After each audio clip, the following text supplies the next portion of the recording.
AICC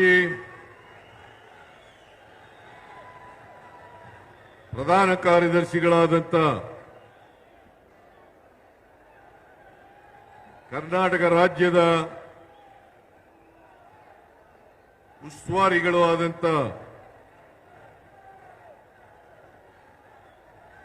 Shri Surjewala ಅವರ ಸುಮ್ಮನೆ ಸಾಕು.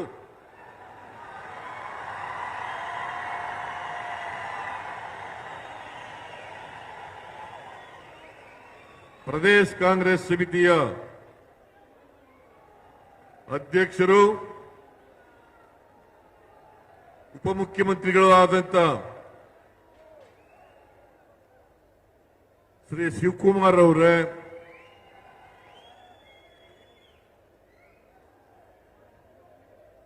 ಹಾಸನ ಜಿಲ್ಲಾ ಉಸ್ತುವಾರಿ ಸಚಿವರಾದಂಥ ರಾಜಣ್ಣ ಅವರೇ,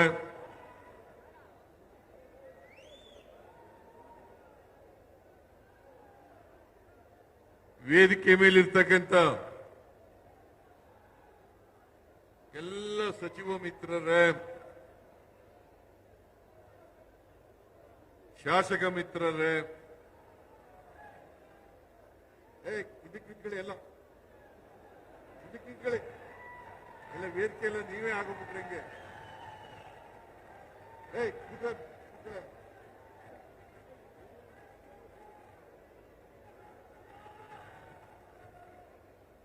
ವೇದಿಕೆ ಮೇಲಿರ್ತಕ್ಕಂಥ ಎಲ್ಲ ಶಾಸಕ ಮಿತ್ರರೇ, ಲೋಕಸಭಾ ರಾಜ್ಯಸಭಾ ಸದಸ್ಯರುಗಳೇ, ಮಾಜಿ ಶಾಸಕರುಗಳೇ, ಹಾಸನ ಜಿಲ್ಲಾ ಕಾಂಗ್ರೆಸ್ ಅಧ್ಯಕ್ಷರೇ, ಇತರ ಜಿಲ್ಲೆಗಳಿಂದ ಬಂದಿರತಕ್ಕಂಥ ಕಾಂಗ್ರೆಸ್ ಅಧ್ಯಕ್ಷರುಗಳೇ, ನಮ್ಮ ಪಕ್ಷದ ಎಲ್ಲ ಮುಖಂಡರುಗಳೇ, ಇಲ್ಲಿ ಇಷ್ಟೊಂದು ಬೃಹತ್ ಸಂಖ್ಯೆಯಲ್ಲಿ ಸೇರಿರ್ತಕ್ಕಂಥ ಕಾರ್ಯಕರ್ತ ಬಂಧುಗಳೇ, ತಾಯಂದಿರೇ, ಯುವಕ ಮಿತ್ರರೇ, ಮಾಧ್ಯಮದ ಗೆಳೆಯರೇ, ನೀವು ಎಷ್ಟೊತ್ತು ಕೂತ್ಕೊಳ್ತೀವಿ ಅಂತೀರಿ ಅಷ್ಟೊತ್ತು ಮಾತಾಡ್ತೀನಿ ನಾನು. ಅರ್ಧ ಗಂಟೆ ಕೂತ್ಕೊಳ್ತೀರಾ, ಮುಕ್ಕಾಲು ಗಂಟೆ ಕೂತ್ಕೊಳ್ತೀರಾ, 1 ಗಂಟೆ ಕೂತ್ಕೊಳ್ತೀರಾ? ಕೂತ್ಕೊಳ್ಳಿ, ಯಾರು ಎದ್ದು ಹೋಗಬಾರದು. ಇದು ಅತ್ಯಂತ ಮಹತ್ವದ ಸಮಾವೇಶ.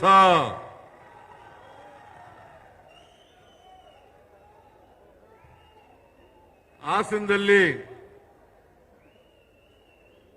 ಮೊದಲನೇ ಬಾರಿಗೆ ಪ್ರದೇಶ ಕಾಂಗ್ರೆಸ್ ಸಮಿತಿ ಮತ್ತು ಸ್ವಾಭಿಮಾನಿಗಳ ಒಕ್ಕೂಟ ಇದರ ಜಂಟಿ ಆಶ್ರಯದಲ್ಲಿ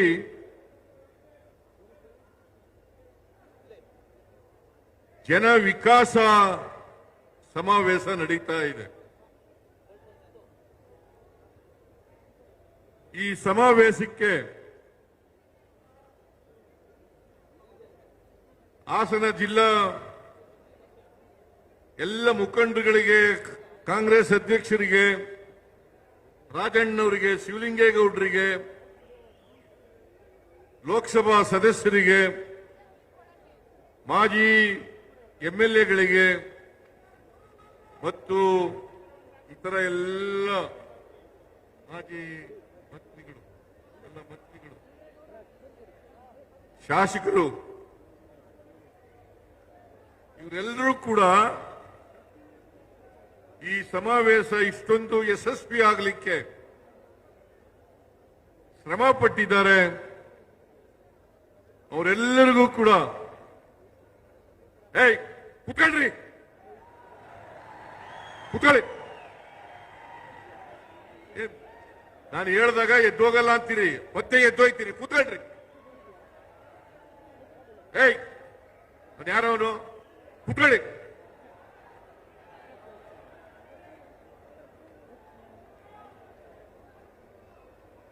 ನಾನು ಈ ಸಮಾವೇಶ ಯಶಸ್ವಿಯಾಗಲಿಕ್ಕೆ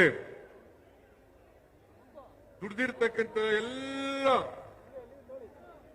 ಮಂತ್ರಿಗಳಿಗೆ, ಶಾಸಕ ಮಿತ್ರರಿಗೆ, ಪಕ್ಷದ ಮುಖಂಡರುಗಳಿಗೆ, ಲೋಕಸಭಾ ಸದಸ್ಯರಿಗೆ, ಮಾಜಿ ಶಾಸಕರುಗಳಿಗೆ ಎಲ್ಲರಿಗೂ ಕೂಡ ಸರ್ಕಾರದ ಪರವಾಗಿ ಮತ್ತು ಪಕ್ಷದ ಪರವಾಗಿ ಧನ್ಯವಾದಗಳನ್ನು ಹೇಳಲಿಕ್ಕೆ ಬಯಸ್ತಾ ಇದ್ದೇನೆ.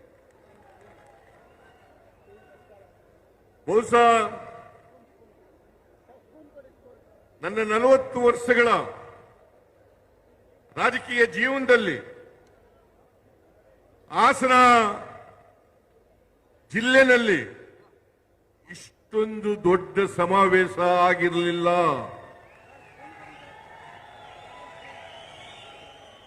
ಮೊದಲನೇ ಬಾರಿಗೆ ಹಾಸನದಲ್ಲಿ ಇಷ್ಟೊಂದು ದೊಡ್ಡ ಸಮಾವೇಶ ಆಗಿದೆ. ಅದಕ್ಕಾಗಿ ಇಲ್ಲಿ ಬಂದಿರತಕ್ಕಂಥ ಎಲ್ಲ ಕಾರ್ಯಕರ್ತ ಬಂಧುಗಳಿಗೆ ನಮಸ್ಕಾರಗಳನ್ನು ಹೇಳಲಿಕ್ಕೆ ಬಯಸ್ತಾ ಇದ್ದೇನೆ. ಮಾಧ್ಯಮಗಳಲ್ಲಿ ಚರ್ಚೆ ನಡೀತಾ ಇತ್ತು, ವ್ಯಾಖ್ಯಾನ ನಡೀತಾ ಇತ್ತು. ಯಾಕೆ ಹಾಸನದಲ್ಲಿ ಈ ಸಮಾವೇಶ ಮಾಡ್ತಾ ಇದ್ದಾರೆ? ನಾನು ಹೇಳಿದೆ, ಮೈಸೂರಿನಲ್ಲಿ ಅನೇಕ ಸಮಾವೇಶಗಳಾಗಿದ್ದಾವೆ, ಆದರೆ ಹಾಸನದಲ್ಲಿ ದೊಡ್ಡ ಸಮಾವೇಶ ಆಗಿಲ್ಲ. ನಾನು ರಾಜಣ್ಣವರಿಗೆ, ಶಿವಲಿಂಗೇಗೌಡರಿಗೆ, ಲೋಕಸಭಾ ಸದಸ್ಯರಿಗೆ ಕೇಳಿದೆ, ಏನಪ್ಪ ಹಾಸನದಲ್ಲಿ ಮಾಡೋಣ ಅಂತೇಳಿ. ನನಗೆ ಅದಕ್ಕಿಂತ ಮುಂಚಿತವಾಗಿ ಸಚಿವರಾದಂಥ ವೆಂಕಟೇಶ್ ಅವರು, ಮಾದೇವಪ್ಪನವರು, ಚೆಲುವರಾಯ ಸ್ವಾಮಿಯವರು, ಅವರೆಲ್ಲರೂ ಕೂಡ ನಾವು ಈ ಸಾರಿ ಹಾಸನದಲ್ಲೇ ಮಾಡಬೇಕು, ಮೈಸೂರಿನಲ್ಲಿ ಮಾಡೋದು ಬೇಡ. ಅನೇಕ ಸಮಾವೇಶಗಳನ್ನು ಮಾಡಿದ್ದೇವೆ, ಅದರಿಂದ ಹಾಸನದಲ್ಲಿ ಮಾಡಲೇಬೇಕು ಅಂತೇಳಿ ಅವರು ಸೂಚಿಸಿದ್ರಿಂದ ಇವತ್ತು ಹಾಸನದಲ್ಲಿ ಇಷ್ಟೊಂದು ದೊಡ್ಡ ಮಟ್ಟದ ಸಮಾವೇಶ ನಡೀತಾ ಇದೆ. ನಾನು ಮಾಧ್ಯಮದವರಿಗೆ ಹೇಳ್ತೀನಿ, ಇನ್ನೊಂದು ಚರ್ಚೆ ನಡೀತದೆ ಮಾಧ್ಯಮದಲ್ಲಿ. ಯಾವ ಕಾರಣಕ್ಕೋಸ್ಕರ ನೀವು ಮಾಡ್ತಾ ಇದ್ದೀರಿ? ನಾನು ಹೇಳಿದೆ, ಇದು ಬರೀ ನಮ್ಮ ಪಕ್ಷದ ಕಾರ್ಯಕರ್ತರು ಮಾಡ್ತಾ ಇರ್ತಕ್ಕಂಥ ಸಮಾವೇಶ ಅಲ್ಲ, ಸ್ವಾಭಿಮಾನಿಗಳ ಒಕ್ಕೂಟ ಮತ್ತು ಪಕ್ಷದ ಕಾರ್ಯಕರ್ತರು, ಪಕ್ಷದಲ್ಲಿ ಇಲ್ಲದೆ ಇರ್ತಕ್ಕಂಥ ನಮ್ಮ ಪಕ್ಷದ ಬಗ್ಗೆ ಸಿಂಪತಿ ಇಟ್ಕೊಂಡಿರ್ತಕ್ಕಂಥ ಅನೇಕ ಜನ ಸದಸ್ಯರು ನನ್ನ ಹತ್ರ ಬಂದು ಹೇಳಿದ್ರು, ನಾವು ಒಂದು ನಿಮಗೆ ಕೃತಜ್ಞತೆ ಸಮಾವೇಶವನ್ನು ಮಾಡಬೇಕು, ಸ್ವಾಭಿಮಾನಿಗಳ ಒಕ್ಕೂಟದಿಂದ ಇದನ್ನು ಮಾಡ್ತೇವೆ ಅಂತ ಬಂದು ಹೇಳಿದ್ರು. ನಾನು ಹೇಳಿದೆ, ನಾನು ಈ ರಾಜ್ಯದ ಮುಖ್ಯಮಂತ್ರಿ, ನಾವು ಹಾಗೆ ಒಕ್ಕೂಟದಿಂದ ಮಾಡಲಿಕ್ಕೆ ಸಾಧ್ಯ ಆಗಲ್ಲ, ಪಕ್ಷನು ಸೇರಿಸ್ಕೊಂಡು ಮಾಡಬೇಕು ಅಂತ ಹೇಳಿದಾಗ ಅವರು ಒಪ್ಕೊಂಡ್ರು. ಹಾಗಾಗಿ ಇದು ಪ್ರದೇಶ ಕಾಂಗ್ರೆಸ್ ಸಮಿತಿ ಮತ್ತು ಸ್ವಾಭಿಮಾನಿಗಳ ಒಕ್ಕೂಟದ ವತಿಯಿಂದ ನಡೀತಾ ಇರ್ತಕ್ಕಂಥ ಸಮಾವೇಶ. ಇದರಲ್ಲಿ ಕಾಂಗ್ರೆಸ್ ಪಕ್ಷದವರು ಇಲ್ಲದೆ ಹೋದ್ರು, ಕಾಂಗ್ರೆಸ್ ಪಕ್ಷದವರು ಅಲ್ಲದೆ ಹೋದವರು ಕೂಡ ಈ ಸಮಾವೇಶದಲ್ಲಿ ಭಾಗಿಯಾಗಿದ್ದಾರೆ. ಅವ್ರಿಗೂ ಕೂಡ ನಾನು ಧನ್ಯವಾದಗಳನ್ನು ಹೇಳಲಿಕ್ಕೆ ಬಯಸ್ತಾ ಇದ್ದೇನೆ.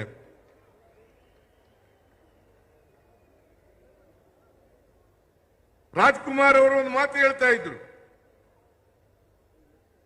ಅದೇನಪ್ಪಾ ಅಂತಂದ್ರೆ, ಅಭಿಮಾನಿ ದೇವರು ಅಂತ ಹೇಳ್ತಾ ಇದ್ರು. ಅಭಿಮಾನಿ ದೇವರು ನಮಗೆ ಮತದಾರ ಬಂಧುಗಳೇ ದೇವರು ಅಂತಕ್ಕಂಥ ಮಾತುಗಳನ್ನು ಹೇಳಲಿಕ್ಕೆ ಬಯಸ್ತಾ ಇದ್ದಾರೆ. ಮತದಾರ ಬಂಧುಗಳು, ನಾವು 3 ಉಪಚುನಾವಣೆಗಳನ್ನು ಗೆದ್ದು, ಒಂದು ಚನ್ನಪಟ್ಟಣ, ಇನ್ನೊಂದು ಸಂಡೂರು, ಮೂರನೇದು ಶಿಗ್ಗಾವಿ. ಸಂಡೂರಿನಲ್ಲಿ ಮಾತ್ರ ನಮ್ಮ ಪಕ್ಷದವರು ಗೆದ್ದಿದ್ದದ್ದು. ಅಲ್ಲಿ ತುಕಾರಾಮ್ ಗೆದ್ದಿದ್ರು. ಅವರನ್ನ ಲೋಕಸಭೆಗೆ ನಿಲ್ಲಿಸಿದ ಮೇಲೆ ಅವರ ಹೆಂಡತಿಯನ್ನ ನಿಲ್ಲಿಸಿ ಅಲ್ಲಿ ಗೆಲ್ಲಿಸ್ತು.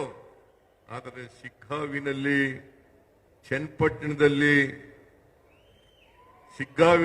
ಚನ್ನಪಟ್ಟಣದಲ್ಲಿ ನಾವು ಗೆದ್ದಿರಲಿಲ್ಲ. ಕಳೆದ ವಿಧಾನಸಭಾ ಚುನಾವಣೆಯಲ್ಲಿ ನಾವು ಗೆದ್ದಿರಲಿಲ್ಲ. ಚನ್ನಪಟ್ಟಣದಲ್ಲಿ ಈ ಜಿಲ್ಲೆಗೆ ಸೇರಿದಂತ ಮಹಾನಾಯಕ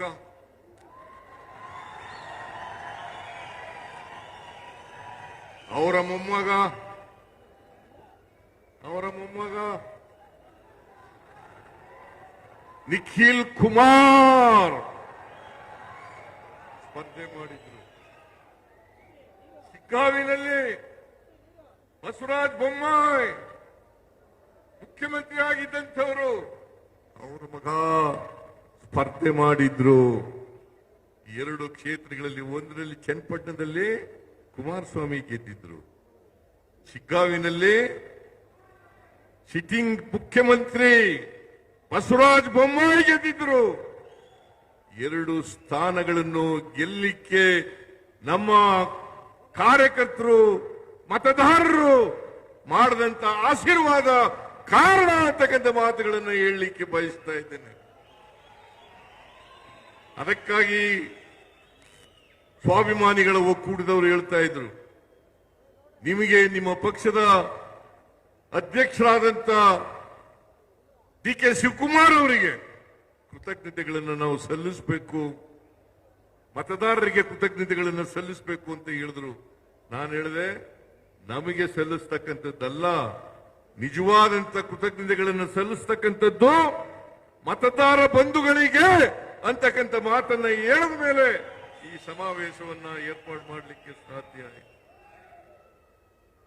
ಆಯ್ತು. ಇವತ್ತು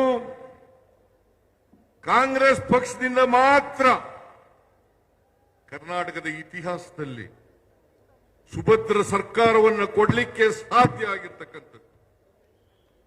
ಯಾವತ್ತು ಜೆಡಿಎಸ್ ಆಗಲಿ ಬಿಜೆಪಿ ಆಗಲಿ ತಮ್ಮ ಸ್ವಂತ ಶಕ್ತಿ ಮೇಲೆ ಜನರ ಆಶೀರ್ವಾದವನ್ನು ಪಡೆದು ಅಧಿಕಾರಕ್ಕೆ ಬಂದಿಲ್ಲ. ಕುಮಾರಸ್ವಾಮಿ 2 ಸಾರಿ ಮುಖ್ಯಮಂತ್ರಿ ಆಗಿರ್ತಕ್ಕಂಥದ್ದು ಒಮ್ಮೆ ಬಿಜೆಪಿಯವರ ಸಹಾಯದಿಂದ, ಇನ್ನೊಮ್ಮೆ ನಮ್ಮ ಸಹಾಯದಿಂದ. ಬಿಜೆಪಿಯವರು 2008ರಲ್ಲಿ 2018ರಲ್ಲಿ ಅಧಿಕಾರಕ್ಕೆ ಬಂದರು. ಹಿಂಬಾಗಲಿನಿಂದ ಬಂದರೆ ಹೊರತು ಮುಂಬಾಗಲಿನಿಂದ ಬರಲಿಲ್ಲ. ಆಪರೇಷನ್ ಕಮಲ ಮಾಡಿ 2008ರಲ್ಲೂ ಕೂಡ ಕೋಟ್ಯಾಂತರ ರೂಪಾಯಿಗಳನ್ನು ಖರ್ಚು ಮಾಡಿ ಅಧಿಕಾರಕ್ಕೆ ಬಂದರು. ಮಿಸ್ಟರ್ ಯಡಿಯೂರಪ್ಪ ಮುಖ್ಯಮಂತ್ರಿ ಆದರು, ಮಿಸ್ಟರ್ ಸದಾನಗೌಡ ಮುಖ್ಯಮಂತ್ರಿ ಆದರು, ಮಿಸ್ಟರ್ ಜಗದೀಶ್ ಶೆಟ್ಟರ್ ಮುಖ್ಯಮಂತ್ರಿ ಆದರು. ಹೇಗೆ ಇವ್ರ ಕೈಲಿ ಸುಭದ್ರ ಸರ್ಕಾರವನ್ನು ಕೊಡಲಿಕ್ಕೆ ಸಾಧ್ಯ ಆಯಿತು? 2006ರಲ್ಲಿ ಮೊದಲನೇ ಬಾರಿಗೆ ಕುಮಾರಸ್ವಾಮಿ ಮುಖ್ಯಮಂತ್ರಿ ಆದರು. ಆದರೆ ಯಡಿಯೂರಪ್ಪನವರಿಗೆ ಮೋಸ ಮಾಡಿದ್ರು, ಆ ಸರ್ಕಾರ ಉಳ್ಕೊಳ್ಳಿಕ್ಕೆ ಸಾಧ್ಯ ಆಗಲಿಲ್ಲ. ಯಾರು ಮೋಸ ಮಾಡಿದವರು? Mister Kumaraswamy, mister Deve Gowda. ಆ ಸರ್ಕಾರ ಉಳ್ಕೊಳ್ಳಿಲ್ಲ.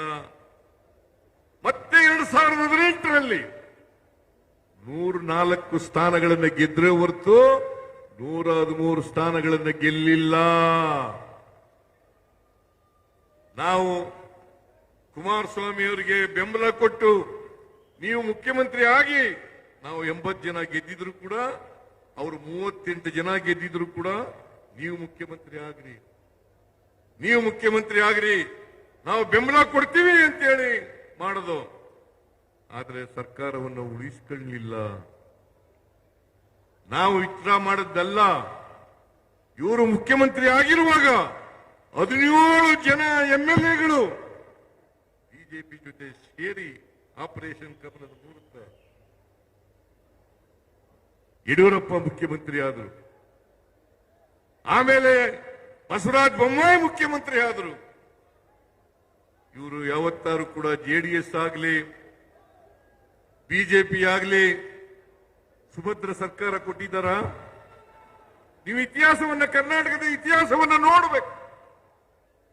ಕಾಂಗ್ರೆಸ್ ಪಕ್ಷ ಯಾವಾಗ ಅಧಿಕಾರಕ್ಕೆ ಬಂದಿದೆ ಎಲ್ಲ ಕಾಲದಲ್ಲೂ ಕೂಡ ಸುಭದ್ರ ಸರ್ಕಾರವನ್ನು ಕೊಟ್ಟಿದೆ. ನೀವು ಯೋಚನೆ ಮಾಡಿ. ಈಗ ಬಿಜೆಪಿಗೆ JDSಗೆ ಬೆಂಬಲಿಸಬೇಕಾ? ಅಧಿಕಾರ ಕೊಡಬೇಕಾ? ಅವರಿಗೆ ಕೊಡಬೇಕಾ? ಕೂತ್ಕೊಳ್ರಿ, ಕೂತ್ಕೊಳ್ರಿ. ಅಧಿಕಾರ ಕೊಡಬೇಕಾ ಅವರಿಗೆ? ಇವತ್ತೇನಾದ್ರೂ ಸುಭದ್ರ ಸರ್ಕಾರವನ್ನು ಕೊಡಲಿಕ್ಕೆ ಶಕ್ತಿ ಇರ್ತಕ್ಕಂಥದ್ದು ನಿಮ್ಮೆಲ್ಲರ ಆಶೀರ್ವಾದದಿಂದ ಕಾಂಗ್ರೆಸ್ ಪಕ್ಷಕ್ಕೆ ಹೊರತು ಬೇರೆ ಪಕ್ಷಕ್ಕೆ ಅಲ್ಲ ಅಂತಕ್ಕಂಥದನ್ನ ಹೇಳಲಿಕ್ಕೆ ಬಯಸ್ತಾ ಇದ್ದೇನೆ. ನಾವು 2013ರಿಂದ 2018ರವರೆಗೆ ಇದ್ದೆ. ಅನೇಕ ಅಭಿವೃದ್ಧಿ ಕೆಲಸಗಳನ್ನು ಮಾಡೋದು. ಅವತ್ತು ನಮ್ಮ ಪಕ್ಷದ ವತಿಯಿಂದ 165 ಭರವಸೆಗಳನ್ನು ಕೊಟ್ಟಿದ್ದು. ಆ 165 ಭರವಸೆಗಳಲ್ಲಿ 158 ಭರವಸೆಗಳನ್ನು ಈಡೇರಿಸ್ತು ಇದೇ ಭಾರತೀಯ ಜನತಾ ಪಕ್ಷದವರು. 2018ರಲ್ಲಿ 600 ಭರವಸೆಗಳನ್ನು ಕೊಟ್ಟಿದ್ರು. ಅದರಲ್ಲಿ 10% ಭರವಸೆಗಳನ್ನು ಕೂಡ ಈಡೇರಿಸಲಿಕ್ಕೆ ಸಾಧ್ಯ ಆಗಲಿಲ್ಲ. ಕೊಟ್ಟ ಮಾತಿನಂತೆ ನಡ್ಕೊಂಡವರು ಕಾಂಗ್ರೆಸ್ನವರು, ಸುಭದ್ರ ಸರ್ಕಾರವನ್ನು ಕೊಟ್ಟವರು ಕಾಂಗ್ರೆಸ್ನವರು. ಇದನ್ನ ನೀವು ಅರ್ಥ ಮಾಡ್ಕೋಬೇಕಾಗ್ತದೆ. ಅನ್ನಭಾಗ್ಯ, ಕ್ಷೀರಭಾಗ್ಯ, ಕೃಷಿ ಭಾಗ್ಯ, ಇವತ್ತು ಬಹಳ ಮಾತಾಡ್ತಾರೆ. BPL ಕಾರ್ಡ್ ಬಗ್ಗೆ ಬಹಳ ಮಾತಾಡ್ತಾರೆ. ಭಾರತೀಯ ಜನತಾ ಪಕ್ಷದವರು, JDSನವರು BPL ಕಾರ್ಡ್ ಬಗ್ಗೆ ಬಹಳ ಮಾತಾಡ್ತಾರೆ. ರಾಜ್ಯ ಸರ್ಕಾರ BPL ಕಾರ್ಡ್ ಕೊಟ್ಟಿದ್ದು ವಾಪಸ್ ಕಿತ್ಕೊಂಡ್ಬಿಡ್ತದೆ, ಬಡವರಿಗೆ ಅನ್ನ ಕೊಡ್ತಾ ಇಲ್ಲ ಅಂತಕ್ಕಂಥ ಮಾತನ್ನು ಹೇಳ್ತೀನಿ. ನಾನು ಭಾರತೀಯ ಜನತಾ ಪಕ್ಷದವರಿಗೆ, JDSನವರಿಗೆ ಒಂದು ಪ್ರಶ್ನೆಯನ್ನು ಕೇಳ್ತೀನಿ. 5 kg ಅಕ್ಕಿಯನ್ನು ಫ್ರೀಯಾಗಿ ಕೊಟ್ಟವರು ಯಾರು? ಫುಡ್ ಸೆಕ್ಯೂರಿಟಿ ಆಕ್ಟ್ ಅನ್ನ ಜಾರಿಗೆ ತಂದವರು ಯಾರು? ಬಿಜೆಪಿಯವರ, JDSನವರು? ಕೂತ್ಕೊಳ್ಳಿ, ಅದು ಎದ್ದೋಗಿ ಎತ್ತಗೆ.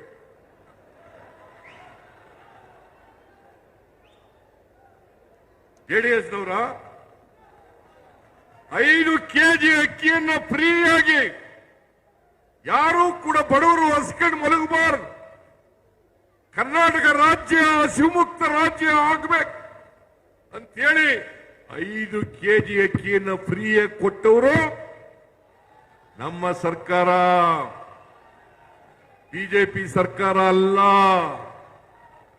5 ರಿಂದ 7 kg ಅಕ್ಕಿಯನ್ನ ಬಡವರಿಗೆ ಕೊಡ್ತಕ್ಕಂಥ ತೀರ್ಮಾನವನ್ನು ಮಾಡಿದವರು ಕಾಂಗ್ರೆಸ್ ಸರ್ಕಾರ.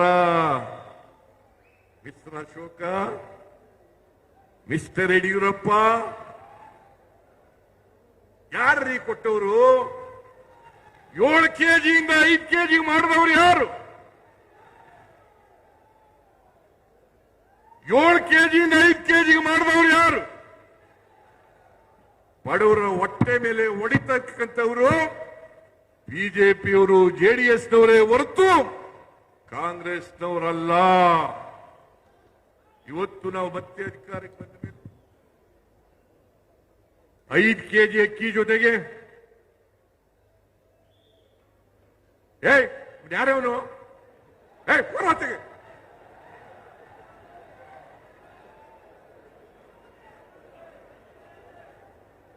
5 ಕೆಜಿ ಅಕ್ಕಿ ಜೊತೆಗೆ ಇನ್ನೂ 5 ಕೆಜಿಯನ್ನ ಕೊಡ್ತಕ್ಕಂಥ ತೀರ್ಮಾನ ಮಾಡಿದವರು ಯಾರು?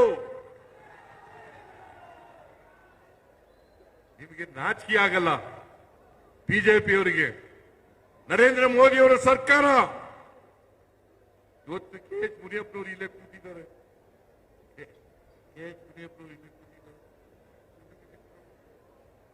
ಒಂದು ಕೆಜಿ ಅಕ್ಕಿಗೆ 34 ರೂಪಾಯಿ ಕೊಡ್ತೀವಿ. ಅಕ್ಕಿ ಕೊಡ್ರಿ ಅಂದ್ರೆ ಕೊಡ್ಲಿಲ್ಲ. ಅಕ್ಕಿ ಕೊಡ್ರಿ, ನಾವು ಬಡವರಿಗೆ ಕೊಡಬೇಕು. ಅಕ್ಕಿ ಕೊಡ್ರಿ ಅಂದ್ರೆ ಕೊಡ್ಲಿಲ್ಲ.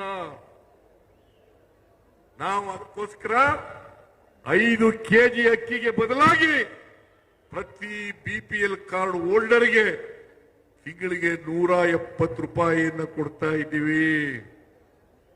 ಬಿಜೆಪಿಯವರಿಗೆ ನಾನು ಪ್ರಶ್ನೆ ಕೇಳ್ತೀನಿ, ನೀವು ನಿಮ್ಮ ಪಕ್ಷ ಅಧಿಕಾರದಲ್ಲಿರ್ತಕ್ಕಂಥ ಯಾವ ರಾಜ್ಯದಲ್ಲೂ ಕೂಡ 10 ಕೆಜಿ ಅಕ್ಕಿಯನ್ನು ಕೊಡ್ತಾ ಇದ್ದೀವಿ ಬಡವರಿಗೆ ಅಂತಕ್ಕಂಥದ್ದನ್ನು ತೋರಿಸಿದ್ರೆ ನಾನು ರಾಜಕೀಯದಿಂದ ನಿವೃತ್ತಿ ಆಗ್ತೀನಿ.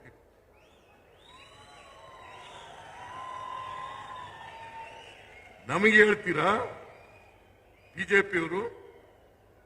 ನಮಗೆ ಹೇಳ್ತೀರಾ 10 ಕೆಜಿ ಅಕ್ಕಿಯನ್ನ ಇಡೀ ದೇಶದಲ್ಲಿ ಬಡವರಿಗೆ ಕೊಡ್ತಾ ಇರ್ತಕ್ಕಂಥದ್ದು, BPL ಕಾರ್ಡ್ ಹೋಲ್ಡರ್ಗೆ ಕೊಡ್ತಾ ಇರ್ತಕ್ಕಂಥದ್ದು ಅದು ಕರ್ನಾಟಕದಲ್ಲಿ ಇರ್ತಕ್ಕಂಥ ಕಾಂಗ್ರೆಸ್ ಸರ್ಕಾರವೇ ಹೊರತು ಬೇರೆ ಯಾವುದೇ ಸರ್ಕಾರ ಅಲ್ಲ. ಬಿಜೆಪಿಯವರಿಗೆ, JDSನವರಿಗೆ ಬಡವರ ಬಗ್ಗೆ ಮಾತಾಡಲಿಕ್ಕೆ ಯಾವ ನೈತಿಕ ಹಕ್ಕಿದೆ? ಯಾವ ನೈತಿಕ ಹಕ್ಕಿದೆ? 5 ಗ್ಯಾರಂಟಿ ಯೋಜನೆಗಳನ್ನು ಘೋಷಣೆ ಮಾಡತಕ್ಕಂಥ 5 ಗ್ಯಾರಂಟಿ ಯೋಜನೆಗಳನ್ನು ಘೋಷಣೆ ಮಾಡೋದು. ಇವತ್ತು 5 ಗ್ಯಾರಂಟಿ ಯೋಜನೆಗಳನ್ನು ಜಾರಿ ಕೊಟ್ಟಿದ್ದೀವಿ. ಆ ಗ್ಯಾರಂಟಿ ಯೋಜನೆಗಳಿಗೆ 56,000 ಕೋಟಿ ರೂಪಾಯಿಗಳನ್ನು ಖರ್ಚು ಮಾಡ್ತಾ ಇದ್ದೀವಿ. ಶಕ್ತಿ ಯೋಜನೆ, ಅನ್ನಭಾಗ್ಯ, ಗೃಹಲಕ್ಷ್ಮಿ, ಗೃಹ ಜ್ಯೋತಿ, ಯುವ ನಿಧಿ, ನರೇಂದ್ರ ಮೋದಿ ಅವರ ಆದಿಯಾಗಿ ಕೂತ್ಕೊಳ್ಳಿ, ನರೇಂದ್ರ ಮೋದಿ ಅವರ ಆದಿಯಾಗಿ ಹೇಳಿದ್ರು ಈ 5 ಗ್ಯಾರಂಟಿಗಳನ್ನ ಕಾಂಗ್ರೆಸ್ ಸರ್ಕಾರ ಕರ್ನಾಟಕದಲ್ಲಿ ಜಾರಿ ಮಾಡಲಿಕ್ಕೆ ಸಾಧ್ಯ ಇಲ್ಲ. ಇದನ್ನು ಜಾರಿ ಮಾಡಿದ್ರೆ ಒಕ್ಕಸ ಖಾಲಿ ಆಗ್ಬಿಡ್ತದೆ, ಅಭಿವೃದ್ಧಿ ಕೆಲಸಗಳಿಗೆ ದುಡ್ಡಿಲ್ಲ. ರೀತಿಯಾಗಿ ಅವಿರೋಧ ಅವರು ಎಲ್ಲ ಗ್ಯಾರಂಟಿ ಯೋಜನೆಗಳನ್ನು ವಿರೋಧ ಮಾಡಿದ್ರು. ಅವರು ನೇರವಾಗಿ ಗ್ಯಾರಂಟಿ ಯೋಜನೆಗಳನ್ನ ವಿರೋಧ ಮಾಡಿದ್ರೆ ಹೊರತು ಅವರು ಆಕ್ಚುಲಿ ಬಡವರ ವಿರೋಧಿಗಳು. ಗ್ಯಾರಂಟಿ ಯೋಜನೆಗಳನ್ನು ವಿರೋಧ ಮಾಡೋದು ಅಂತಂದ್ರೆ ಬಡವರಿಗೆ ವಿರೋಧ ಮಾಡೋದು, ಬಡವರಿಗೆ ಕೊಡ್ತಕ್ಕಂಥ ಕಾರ್ಯಕ್ರಮಗಳನ್ನ ವಿರೋಧ ಮಾಡೋದು. ಈಗ ಇನ್ನೊಂದು ವರ್ಷ ಶುರು ಮಾಡಿದ್ದಾರೆ. ನಮಗೆ ಸರಿಯಾಗಿ ದುಡ್ಡು ಕೊಡ್ತಾ ಇಲ್ಲ, ನಮ್ಮ ತೆರಿಗೆ ಹಂಚಿಕೆಯಲ್ಲಿ ಸರಿಯಾದ ನ್ಯಾಯಯುತವಾಗಿ ನಮಗೆ ಸೇರಬೇಕಾದಂತ ಪಾಲನ್ನ ಕೊಡ್ತಾ ಇಲ್ಲ. ಸೆಂಟ್ರಲ್ ಸ್ಪಾನ್ಸರ್ ಸ್ಕೀಮ್ ನಲ್ಲಿ ಕಡಿಮೆ ಮಾಡಿದ್ದಾರೆ.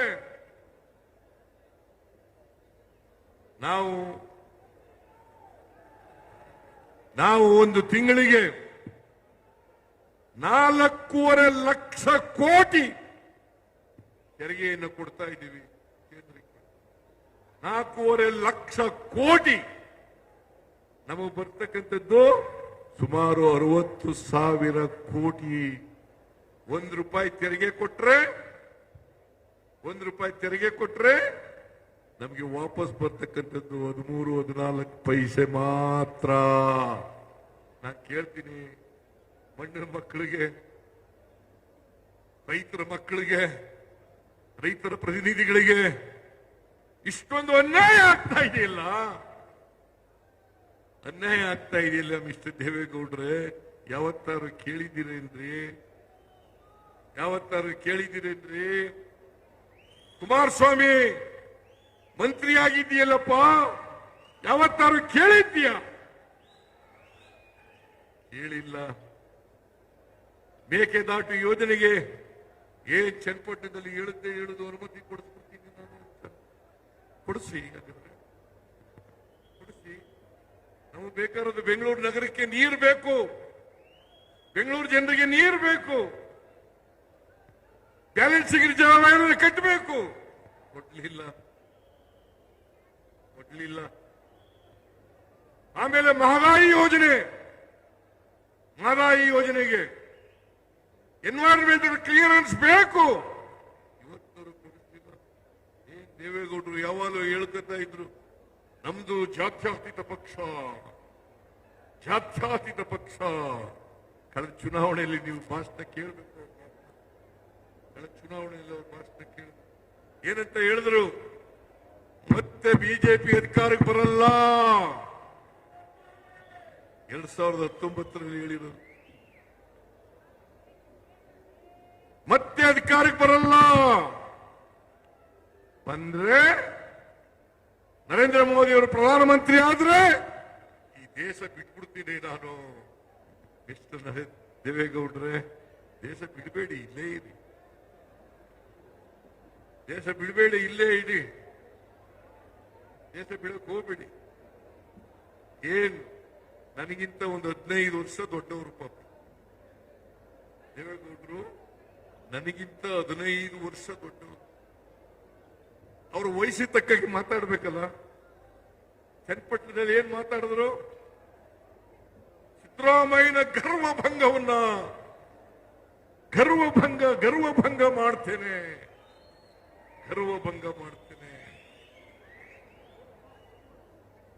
ನೀವೆಲ್ಲ ಬಿಡ್ತೀರಾ ನನ್ ಗರ್ವ?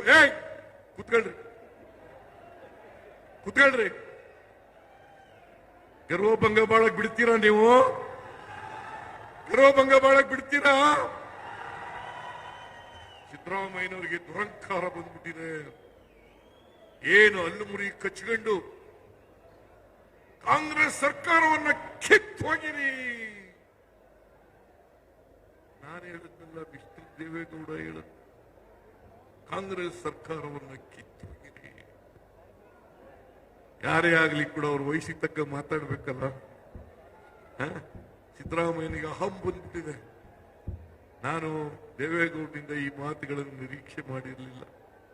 ಅವ್ರ ಮೊಮ್ಮಗನನ್ನ ಗೆಲ್ಸ್ಲಿಕ್ಕೋಸ್ಕರ 1 ವಾರ ಚನ್ನಪಟ್ಟಣದಲ್ಲಿ ಉಳಿದು ಬಿಟ್ರು. ಹಾಸನಕ್ಕೆ ಬಂದಿದ್ದಾರೆ, ಯಾವತ್ತಾರೋ ಹಾಸನಕ್ಕೆ ಬಂದಿದ್ದಾರ? ದೇವೇಗೌಡ, ಕುಮಾರಸ್ವಾಮಿ, ನಿಖಿಲ್ ಕುಮಾರಸ್ವಾಮಿ ಎಲ್ಲ ಕಣ್ಣೀರು ಹಾಕಿದ್ದು. ಇಲ್ಲಿ ಪಾಪ ಹಾಸನ ಜನ ಕಣ್ಣೀರಲ್ಲಿ ಕೈ ತೊಳಿತಾ ಇದ್ದಾರೆ.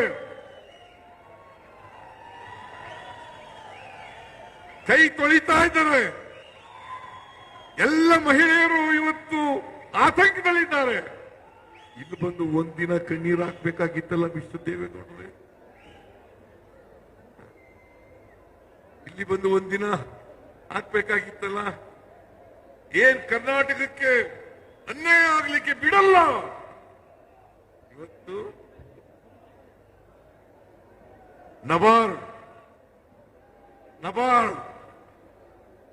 ಹೋದ ವರ್ಷ ರೈತರ ಮಗ ಅಂತ ಹೇಳ್ತೀನಿ, ಹೋದ ವರ್ಷ 5,600 ಕೋಟಿ ರೂಪಾಯಿಗಳನ್ನ ನಬಾರ್ಡ್ ರೀಫೈನಾನ್ಸ್ ಮಾಡಿತ್ತು ಕರ್ನಾಟಕದ ರೈತರಿಗೆ. ಈ ವರ್ಷ ಅದು 2,340 ಕೋಟಿ ರೂಪಾಯಿ ಆಗಿದೆ. ರೈತರ ಮಗ ಕುಮಾರಸ್ವಾಮಿ ಕಣ್ಣೀರು ಹಾಕ್ತಾ ಇದ್ದೀರಲ್ಲಪ್ಪ, ಇದು ರೈತರಿಗೋಸ್ಕರ ಕಣ್ಣೀರು ಹಾಕ್ಬೇಕೋ ಬೇಡ? ರೈತರಿಗೋಸ್ಕರ ಕಣ್ಣೀರು ಹಾಕ್ಬೇಕೋ ಬೇಡ? ಒಂದು ದಿನ ಕಣ್ಣೀರು ಹಾಕ್ತಿಲ್ಲ, ಒಂದಿನ ಕೇಳಲಿಲ್ಲ, ಪಾರ್ಲಿಮೆಂಟ್ ನಲ್ಲಿ ಮಾತಾಡಲಿಲ್ಲ. ನಾನು ಬಿಜೆಪಿ ಎಂಪಿಗಳಿಗೆ ಕೇಳ್ತೀನಿ, ಬಿಜೆಪಿ ಎಂಪಿಗಳೇ, ನೀವು ಕೋಲಾ ಬಸವನಂತೆ ತಲೆ ಅಳ್ಳಾಡಿಸೋದು ಬಿಟ್ಟುಬಿಡಿ. ಇನ್ಮೇಲೆ ಕರ್ನಾಟಕಕ್ಕೆ ಅನ್ಯಾಯ ಆದಾಗ, ಅನ್ಯಾಯ ಆಗ್ತಾ ಇದೆ ಬಿಜೆಪಿ ಸರ್ಕಾರದಿಂದ ಅಂತೇಳಿ ಎದ್ದು ನಿಲ್ತಕ್ಕಂಥ ಕೆಲಸವನ್ನ ನೀವು ಮಾಡಬೇಕಾಗ್ತದೆ. ಕರ್ನಾಟಕದ ಪರವಾಗಿ ಧ್ವನಿ ಎತ್ತಕ್ಕಂಥ ಕೆಲಸವನ್ನು ಮಾಡಬೇಕಾಗ್ತದೆ. ನೀವು ಮಾಡಲಿಲ್ಲ ಅಂತಂದ್ರೆ ಕರ್ನಾಟಕಕ್ಕೆ ಅನ್ಯಾಯ ಆಗ್ತದೆ.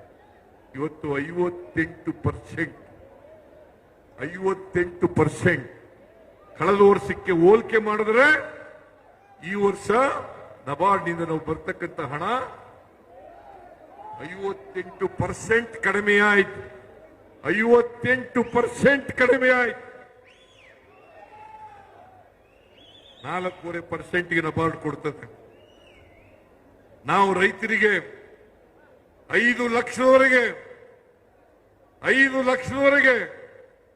ಶಾರ್ಟ್ ಟರ್ಮ್ ಲೋನ್ಗೆ 0% ಇಂಟ್ರೆಸ್ಟ್, 4% ತಕೊಂಡು 0% ಇಂಟ್ರೆಸ್ಟ್ ಕೊಡ್ತಾ ಇದ್ದೀವಿ. 5 ರಿಂದ 15 ಲಕ್ಷದವರೆಗೆ, 5 ರಿಂದ 15 ಲಕ್ಷದವರೆಗೆ ಕೇವಲ 3% ಬಡ್ಡಿಯನ್ನು ವಸೂಲು ಮಾಡ್ತಾ ಇದ್ದೀವಿ. ನೀವು ದುಡ್ಡು ಕೊಡದೆ ಹೋದ್ರೆ, ನಬಾರ್ಡ್ ಅವರು ದುಡ್ಡು ಕೊಡದೆ ಹೋದ್ರೆ, ನಬಾರ್ಡ್ ಬರೋದು ಯಾರ ಅಧೀನದಲ್ಲಿ? ಕೇಂದ್ರ ಸರ್ಕಾರದ ಹಣಕಾಸಿನ ಮಂತ್ರಿ ನಿರ್ಮಲಾ ಸೀತಾರಾಮನ್. ನಾನು ಹೋಗಿ ಅವರನ್ನು ಭೇಟಿ ಮಾಡಿದೆ, ಪ್ರಧಾನಮಂತ್ರಿಗಳನ್ನು ಭೇಟಿ ಮಾಡಿದೆ, ಮನವಿಯನ್ನು ಕೊಟ್ಟಿದ್ದೇನೆ. ನಬಾರ್ಡ್ ಅವ್ರಿಗೆ ಹೇಳಿ, RBIನವ್ರಿಗೆ ಹೇಳಿ, ನಮಗೆ ಕೊಡಿಸ್ಕೊಡಿ. 5,600 ಕೋಟಿ ರೂಪಾಯಿ ಕನಿಷ್ಠ. ನಾವು ಇನ್ನೂ ಹೆಚ್ಚಾಗಿ ಕೇಳಿದ್ದೀವಿ.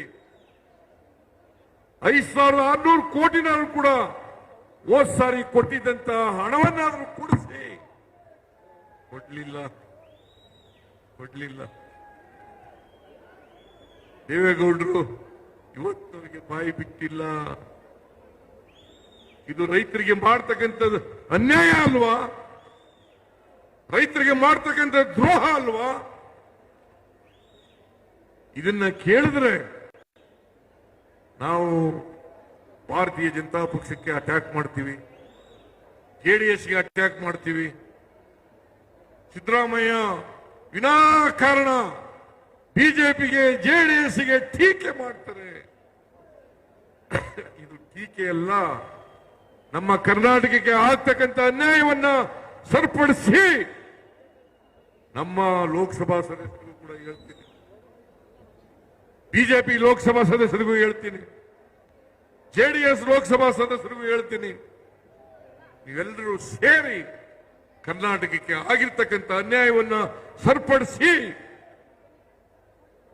ದೇವೇಗೌಡರು ಯಾವತ್ತೂ ಕೂಡ ಯಾರನ್ನು ಬೆಳೆಸಲಿಕ್ಕೆ ಇಷ್ಟಪಡಲ್ಲ.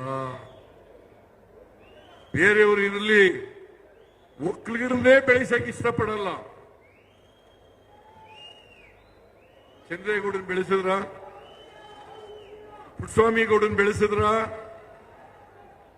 ಬೈರೇಗೌಡನ್ ಬೆಳೆಸಿದ್ರ, ಬಚ್ಚೇಗೌಡರು ಬೆಳೆಸಿದ್ರ, ಕೃಷ್ಣಪ್ಪನ್ SD ಕೃಷ್ಣಪ್ಪನ್ ಬೆಳೆಸಿದ್ರ, ನಾಗೇಗೌಡರು ಬೆಳೆಸಿದ್ರ, ಬಚ್ಚೇಗೌಡರನ್ನು ಬೆಳೆಸಿದ್ರ, ವೈಕೆ ರಾಮಯ್ಯನ್ ಬೆಳೆಸಿದ್ರ? ಯಾರು ಬೆಳೆಸಿಲ್ಲ. BL ಶಂಕರ್ ಅವ್ರ ಮನೆ ಮಗನ ತರ ಇದ್ದ, ಅವನಿಗೇನೆ ಬೆಳೆಸಲಿಲ್ಲ. ವೈಕೆ ರಾಮಯ್ಯ ಅವ್ರ ಮನೆ ಮಗನ ತರ ಇದ್ದ, ಅವನನ್ನು ಬೆಳೆಸಲಿಲ್ಲ. ಯಾರನ್ನು ಬೆಳೆಸಿದ್ರಿ? ಅದಕ್ಕೆ SD ಕೃಷ್ಣಪ್ಪನವರು ಒಂದ್ ಕಡೆ ಹೇಳಿದ್ರು, 2010 ಶಿವರಾಮೇಗೌಡ SD ಕೃಷ್ಣಪ್ಪ 2010 ಹೇಳಿದ್ರು. ಏನಂತ ಹೇಳಿದ್ರು? ಭವಿಷ್ಯ ನುಡಿದಿದ್ರು ಗೊತ್ತಾ? ನಮಗೆಲ್ಲ ರಾಜಕೀಯ ಬರೆದ್ಬಿಟ್ಟಿದ್ದಾರೆ. ಬರೆದಿದ್ರು SD ಕೃಷ್ಣಪ್ಪನವರು, KR-ಪೇಟೆಯವರು. ನಮಗೆಲ್ಲ ರಾಜಕೀಯ ವನವಾಸ ತಂದ ದೇವೇಗೌಡ ತನ್ನ ದುರಂತಗಳನ್ನು ತಾನೇ ನೋಡುವ ಕಾಲ ಬರುತ್ತದೆ. ಯಾರು ಹೇಳಿದ್ರು ಇದು?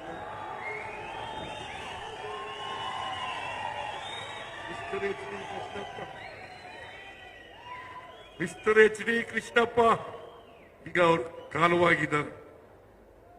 Senior leader, Okkaliga leader. ನಾನು ಹೇಳಿದ್ರೆ ಸಿದ್ದರಾಮಯ್ಯ ಒಕ್ಕಲಿಗರ ವಿರುದ್ಧ ಮಾತಾಡ್ಬಿಟ್ಟ ಅಂತೇಳಿ ಎತ್ತು ಕಟ್ಟಿದ್ದಾರೆ. ಆದ್ರೆ ಎಚ್ ಡಿ ಕೃಷ್ಣಪ್ಪ ಹೇಳಿರೋದು ಇದು. ಅವರು ಪಕ್ಕಾ ಒಕ್ಕಲಿಗ. ಅವ್ರು ಹೇಳಿರೋದು, ದೇವೇಗೌಡ್ರೆ ನೀವು ಯಾರನ್ನು ಬೆಳೆಸಿದ್ದೀರಿ ಹೇಳಿಯಪ್ಪ, ಯಾರನ್ನು ಬೆಳೆಸಿದ್ದೀರಿ ಹೇಳಿ. ಅದಕ್ಕೆ ನಾನು ಹೇಳಿದೆ, ಚನ್ನಪಟ್ಟಣದಲ್ಲಿ ಹೇಳಿದೆ, ದೇವೇಗೌಡ ಯಾವಾಗಲೂ ಹೇಳ್ತಾರೆ ಸಿದ್ದರಾಮಯ್ಯನನ್ನ ನಾನು ಹಣಕಾಸಿನ ಮಂತ್ರಿ ಮಾಡಿದೆ, ಹಾಗಾಗಿ ಅವ್ರು ಬೆಳಕಂಡ್ರು. ನಾನು ಕೇಳ್ತೀನಿ ಮಿಸ್ಟರ್ ದೇವೇಗೌಡ್ರೆ, ನಾನು ಜಾಲಪ್ಪನವರು ಇಲ್ಲೇ ಹೋಗಿದ್ರೆ 1994ರಲ್ಲಿ ನೀವು ಮುಖ್ಯಮಂತ್ರಿ ಆಗ್ಲಿಕ್ಕೆ ಸಾಧ್ಯನೇ ಇರ್ತಿರ್ಲಿಲ್ಲ ಅಂತಕ್ಕಂಥ ಮಾತುಗಳನ್ನ ಹೇಳ್ಬೇಕಾಗ್ತದೆ. ಸತ್ಯ ಯಾವತ್ತಾರು ಹೇಳ್ಬೇಕಲ್ಲ. ನಾನು ಜಾಲಪ್ಪನವರು ಇಲ್ಲದೆ ಹೋಗಿದ್ರೆ 1994ರಲ್ಲಿ ಮುಖ್ಯಮಂತ್ರಿ ಆಗ್ಲಿಕ್ಕೆ ಸಾಧ್ಯ ಆಗ್ತಾ ಇಲ್ಲ. ನಾನು ಜಾಲಪ್ಪನವರು ಇವ್ರ ಜೊತೆ ನಿಂತದ್ರಿಂದ ರಾಮಕೃಷ್ಣ ಹೆಗ್ಡೆಯವರು ಮುಖ್ಯಮಂತ್ರಿ ಆಗ್ಬಿಡ್ತಿದ್ರು ಇಲ್ಲದೆ ಹೋಗಿದ್ರೆ. ರಾಮಕೃಷ್ಣ ಹೆಗ್ಡೆಯವರನ್ನ ತಪ್ಪಿಸಿ ಇವರನ್ನು ಮುಖ್ಯಮಂತ್ರಿ ಮಾಡಿದೆ. ಸಿದ್ದರಾಮಯ್ಯನ ಬೆಳೆಸಿದೆ, ಹಣಕಾಸಿನ ಮಂತ್ರಿ ಮಾಡಿದೆ.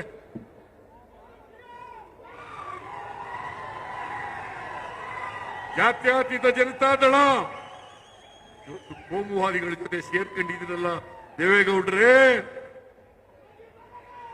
ಜಾತ್ಯತೀತ ಜನತಾದಳ ಅಂತ ನಾನು, ದೇವೇಗೌಡರು, ಲಕ್ಷ್ಮೀ ಸಾಗರ್, ಎಕೆ ಸುಬ್ಬಯ್ಯ, ವೆಂಕಟೇಶ್, ಮಾದೇವಪ್ಪ, ಸತೀಶ್ ಜಾರಕಿಹೊಳಿ, ಸತೀಶ್ ಜಾರಕಿಹೊಳಿ ಓದ್ನ, ಸತೀಶ್ ಜಾರಕಿಹೊಳಿ, ಬಿ ಆರ್ ಪಾಟೀಲ್, ನಾವೆಲ್ಲ ಸೇರಿ ಜಾತ್ಯತೀತ ಜನತಾದಳವನ್ನು ಕಟ್ಟಿದೋ. ನನ್ನನ್ನೇ ಎಕ್ಸ್ಪೆಲ್ ಮಾಡಿಬಿಟ್ರು ಪಾರ್ಟಿಯಿಂದ. ಅಹಿಂದ ಸಮಾವೇಶ ಮಾಡದೆ ಅನ್ನೋ ಒಂದೇ ಒಂದು ಕಾರಣಕ್ಕೆ ಹುಬ್ಬಳ್ಳಿನಲ್ಲಿ ನನ್ನನ್ನ ಪಕ್ಷದಿಂದ ಎಕ್ಸ್ಪೆಲ್ ಮಾಡಿಬಿಟ್ರು. ಮಾಧ್ಯಮದವರಿಗೆ ನಾನು ಮನವಿ ಮಾಡ್ಕೊಳ್ತೇನೆ, ದಯಮಾಡಿ ನಾನು ಪಕ್ಷ ಬಿಡ್ಲಿಲ್ಲ, ನನ್ನನ್ನ ಎಕ್ಸ್ಪೆಲ್ ಮಾಡಿದ್ರು, ಪಕ್ಷದಿಂದ ಎಕ್ಸ್ಪೆಲ್ ಮಾಡಿದ್ರು. ದೇವೇಗೌಡರು ನಾನು ಬೆಳೆಸಲಿಲ್ಲ. ದೇವೇಗೌಡರನ್ನ ಮುಖ್ಯಮಂತ್ರಿ ಮಾಡಿದವರು ನಾವು.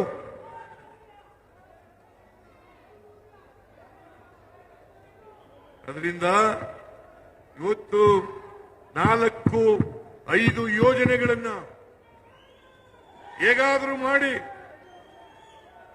ಭಾರತೀಯ ಜನತಾ ಪಕ್ಷ ಮತ್ತು ಜಾತ್ಯತೀತ ಜನತಾದಳ ಇವುಗಳನ್ನ ನಿಲ್ಲಿಸಬೇಕು. ಯಾಕಂದ್ರೆ ನಾವು ಯಶಸ್ವಿಯಾಗಿ ಜಾರಿ ಮಾಡಿಬಿಟ್ಟಿದ್ದೀವಿ. ಅವ್ರು ಯಾರು ಕೂಡ ಬಿಜೆಪಿಯವರಾಗಲಿ ಜನತಾದಳ ಎಸ್ಸಾಗಲಿ ಗ್ಯಾರಂಟಿ ಯೋಜನೆಗಳಿಗೆ ವಿರೋಧ ಇಲ್ಲ. ಯಾಕಂದ್ರೆ ಅವರೇ ಬೇರೆ ರಾಜ್ಯಗಳಲ್ಲಿ ಮಾಡ್ತಾ ಇದ್ದಾರೆ, ಇಲ್ಲಿ ನಮಗೆ ಹೇಳ್ತಾ ಇದ್ದಾರೆ ಹಣಕ್ಕೆ ತೊಂದರೆ ಆಗ್ಬಿಟ್ಟದೆ, ಅಭಿವೃದ್ಧಿ ಕೆಲಸಗಳಿಗೆ ತೊಂದರೆ ಆಗ್ಬಿಟ್ಟಿದೆ. ನಾನು ಹೇಳ್ತೀನಿ, ಈ ರಾಜ್ಯದ ಆಯವ್ಯಯ 3,71,000 ಕೋಟಿ,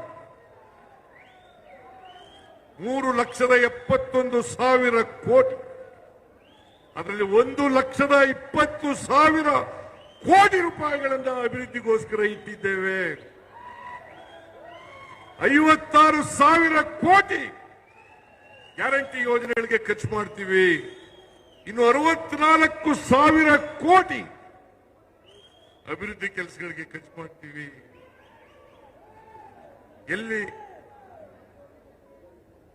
ಎಲ್ಲಿ ಹಣ ಇಲ್ಲ.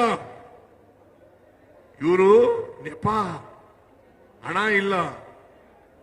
ಕೇಂದ್ರದಿಂದ ನಮ್ಮ ತೆರಿಗೆಯನ್ನು ಕೊಡತಕ್ಕಂಥದ್ರಲ್ಲಿ ಅನ್ಯಾಯ, ಕೇಂದ್ರ ಪುರಸ್ಕೃತ ಯೋಜನೆಗಳಲ್ಲಿ ಅನ್ಯಾಯ, ನಬಾರ್ಡ್ನಲ್ಲಿ ಅನ್ಯಾಯ. ಆ ಮೂಲಕ ಗ್ಯಾರಂಟಿ ಯೋಜನೆಗಳನ್ನು ಜಾರಿ ಕೊಡಬಾರದು. ಯಾಕಂತಂದ್ರೆ ನಾವು ಬಡವರಿಗೆ ಆರ್ಥಿಕವಾಗಿ ಸಾಮಾಜಿಕವಾಗಿ ಶಕ್ತಿಯನ್ನು ತುಂಬಿದ್ರೆ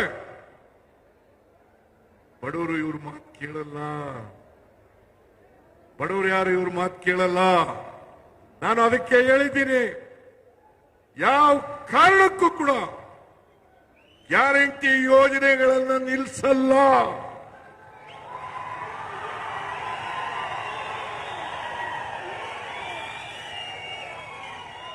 ನಾವು ಅಧಿಕಾರದಲ್ಲಿ ಇರೋವರೆಗೆ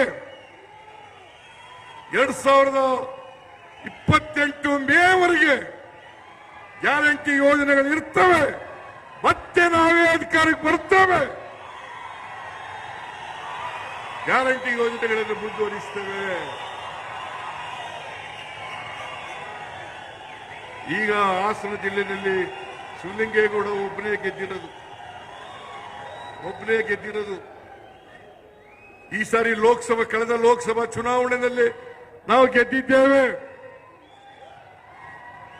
ನನಗನ್ಸುತ್ತೆ ಹಾಸನ ಜಿಲ್ಲೆಯಲ್ಲಿ 7 ವಿಧಾನಸಭಾ ಕ್ಷೇತ್ರಗಳಿದ್ದಾವೆ.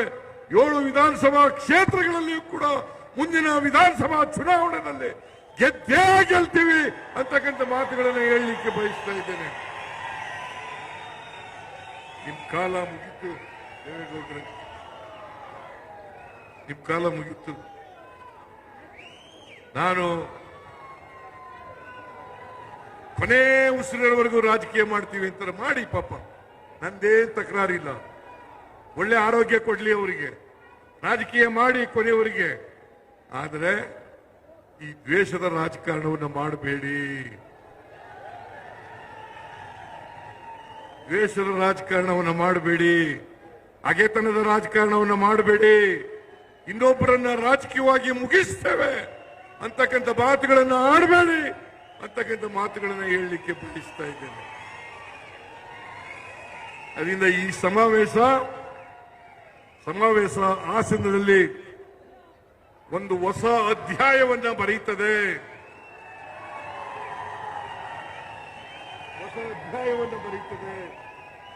ಮುಂದಿನ ವಿಧಾನಸಭಾ ಚುನಾವಣೆಯಲ್ಲಿ ನಾವು ಎಲ್ಲ ಸ್ಥಾನಗಳನ್ನು ಗೆಲ್ತೀವಿ, ಲೋಕಸಭಾ ಸ್ಥಾನಗಳನ್ನು ಗೆಲ್ಲಿಸ್ತೀವಿ.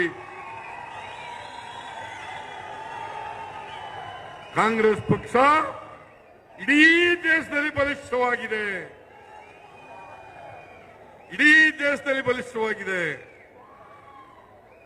ಅಲ್ಲದೆ ಹೋಗಿದ್ರೆ ನಾವು ಮೂರು ಉಪಚುನಾವಣೆಗಳಲ್ಲಿ 3 ಗೆಲ್ಲಿಕ್ಕೆ ಸಾಧ್ಯ ಆಗ್ತಿರಲಿಲ್ಲ. ನಿಮ್ಮೆಲ್ಲರ ಆಶೀರ್ವಾದದಿಂದ 3 ಕೂಡ ಗೆದ್ದಿದ್ದೇವೆ. ನಾನು ನಿಮಗೆ ಕೈ ಮುಗಿದು ಪ್ರಾರ್ಥನೆ ಮಾಡ್ತೇನೆ,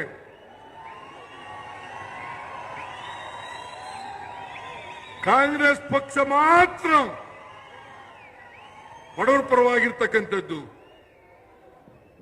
ಹಿಂದುಳಿದವರ ಪರವಾಗಿರ್ತಕ್ಕಂಥದ್ದು, ದಲಿತರ ಪರವಾಗಿರ್ತಕ್ಕಂಥದ್ದು, ಮಹಿಳೆಯರ ಪರವಾಗಿರ್ತಕ್ಕಂಥದ್ದು, ರೈತರ ಪರವಾಗಿರ್ತಕ್ಕಂಥದ್ದು, ಆದಿವಾಸಿಗಳ ಪರವಾಗಿರ್ತಕ್ಕಂಥದ್ದು, ಮತ್ತೆ ಕಾರ್ಮಿಕರ ಪರವಾಗಿರ್ತಕ್ಕಂಥದ್ದು, ಸಾಮಾಜಿಕ ನ್ಯಾಯದಲ್ಲಿ ನಂಬಿಕೆ ಇಟ್ಕೊಂಡಿರ್ತಕ್ಕಂಥ ಪಕ್ಷ ಕಾಂಗ್ರೆಸ್ ಪಕ್ಷ.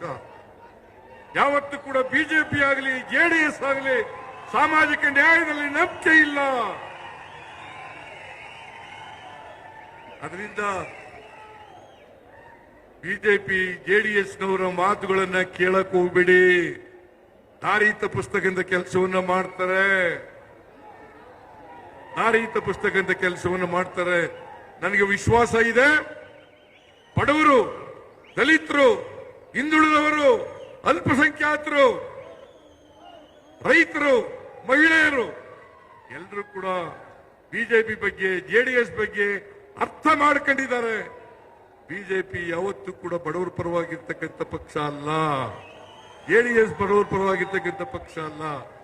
ದೇವೇಗೌಡರಿಗೆ ಕೊನೆ ಮಾತು ಹೇಳ್ತೀನಿ, ನೀವು ಕೋಮುವಾದಿಗಳ ಜೊತೆ ಸೇರ್ಕೊಂಡು ಜಾತ್ಯತೀತ ಜನತಾದಳ ಜಾತ್ಯತೀತ ಅಂತ ಇಟ್ಕೊಳ್ಳಿಕ್ಕೆ ಯಾವುದೇ ನೈತಿಕ ಹಕ್ಕಿಲ್ಲ ನಿಮಗೆ ಅಂತಕ್ಕಂಥ ಮಾತುಗಳನ್ನ ಹೇಳಿ ಇವತ್ತು ಇಷ್ಟೊಂದು ದೊಡ್ಡ ಸಂಖ್ಯೆಯಲ್ಲಿ ಬಂದಿರತಕ್ಕಂಥ ಎಲ್ಲ ಜನರಿಗೆ ಕೃತಜ್ಞತೆಗಳನ್ನು ಹೇಳಿ ನನ್ನ ಮಾತನ್ನು ಮುಗಿಸ್ತೇನೆ. ಜೈ ಹಿಂದ್, ಜೈ ಕರ್ನಾಟಕ, ಜೈ ಕಾಂಗ್ರೆಸ್.